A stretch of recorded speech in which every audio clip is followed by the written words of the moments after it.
Now imagine this one is the sacrosciatic ligament. This is the greater ischiatic notch which is present in the ilium. This is the lesser ischiatic notch which is present in the ischium. So if you will see, this one is the sacrosciatic ligament. You can see this gap. This is called greater ischiatic notch, or you can say greater ischiatic foramen. This is lesser ischiatic foramen. Greater ischiatic notch, lesser ischiatic notch, along with the sacrosciatic ligament, they form greater ischiatic foramen, and this one is the lesser ischiatic foramen.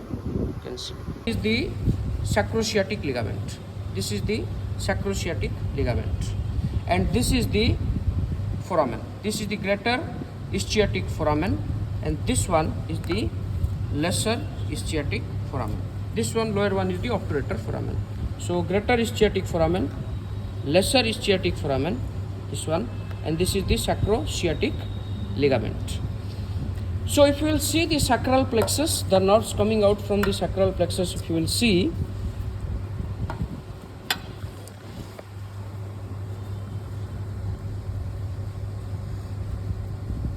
this bundle is the sciatic nerve.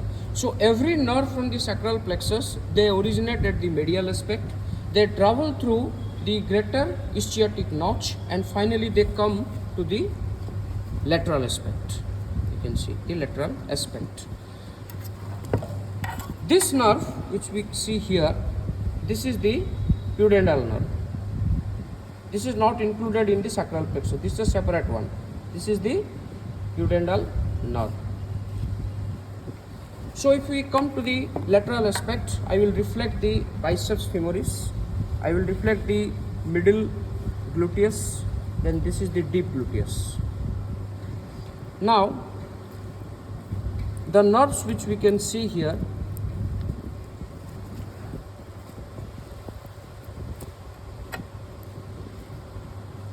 this is the caudal side, this is the cranial side, this one is the caudal gluteal nerve. You can see it is going towards the caudal side. This one is the caudal gluteal nerve.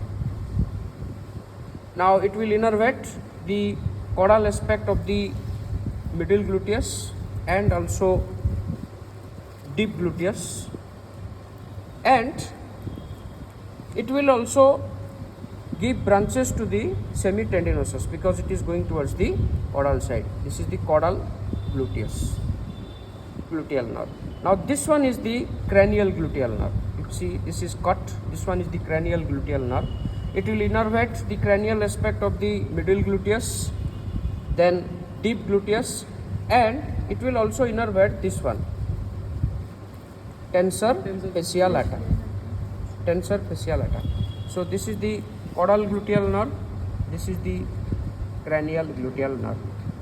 The last nerve branch of the sacral plexus, the most important one, is the sciatic nerve. You can see how thick it is, the sciatic nerve. Now if I will keep this one in their proper position, we are giving intramuscular injection here in this area, in the region of the middle gluteus. You can see how delicate it is, how it is located below the middle gluteus. You can see this one. So utmost care must be taken while giving the IM injection. This is the sciatic nerve. Now if it is damaged, the entire limb will be paralyzed. Now there are so many branches of the sciatic nerve. Local branches are there. You can see this is the sciatic nerve. You can see the first branch here, this one. This is the thin branch. You can see this is the thin branch here.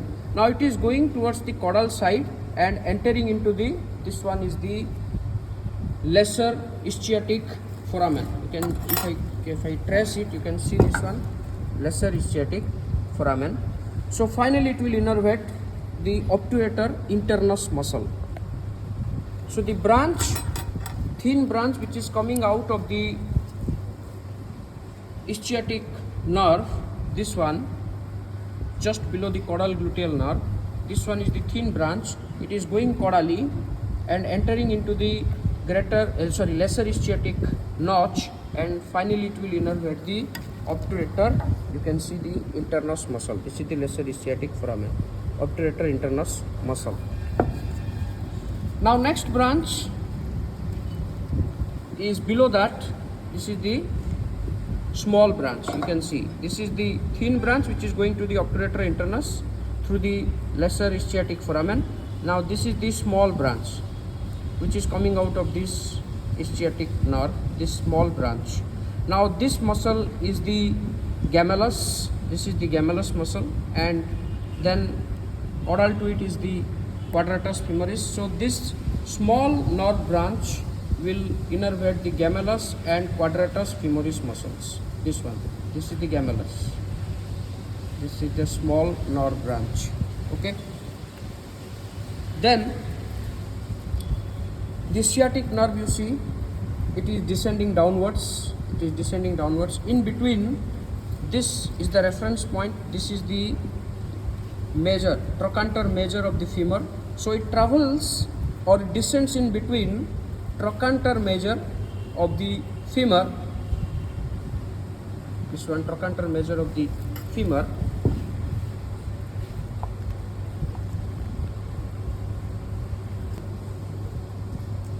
This is the trochanter major of the femur. It is descending in between trochanter major of the femur and then tuberous ischii. This is the tuberous ischii, trochanter major of the femur, and this one is the tuberous ischii. So it descends downwards. You can see another branch. This is the thick muscular branch. You see, this is the, if I'll keep it,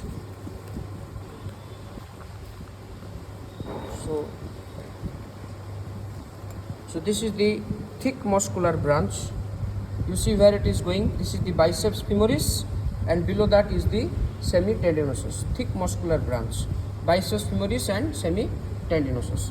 Now the last three trunks, long trunks, this one which is coming out from the sciatic nerve, you see, this one is the external saphenous nerve. You see, external saphenous nerve. It descends downwards. You can see this. It descends downwards very superficially. This is the lateral head of the gastrocnemius. You can see it is present over the superficially over the lateral head of the gastrocnemius and at the area of the hock joint. This one. This is the external saphenous nerve. Then this one, this thick trunk is the peroneal nerve. This is the peroneal nerve. This is actually called as the common peroneal nerve. So this is the common peroneal nerve. This is the superficial one. This is the deeper one. This is the superficial one. This one is the deeper one. So this is complex one, which is consisting of peroneus, tertius, then common distal extensor and medial distal extensor. This is the peroneus longus. So this superficial branch, it travels in between the peroneus tertius and peroneus longus. I've taken out this one. Actually it was in position like this. See where how they are passing, how it is passing. This is the peroneus longus. This is peroneus tertius. In between them the superficial branch passes. Then the deep branch is this one. Then this is the deep branch. So this is the site for where you see this is very superficial in location. It is the site for nerve block of the common peroneal nerve. Common peroneal nerve block. This is the lateral condyle of the tibia. This is the reference point, lateral condyle of tibia. You can see this. This is the common peroneal nerve. Now the common peroneal nerve, it will, both the superficial and deep branches, they will unite and they will continue downwards in the anterior aspect up to the digits. Anterior aspect up to the digits.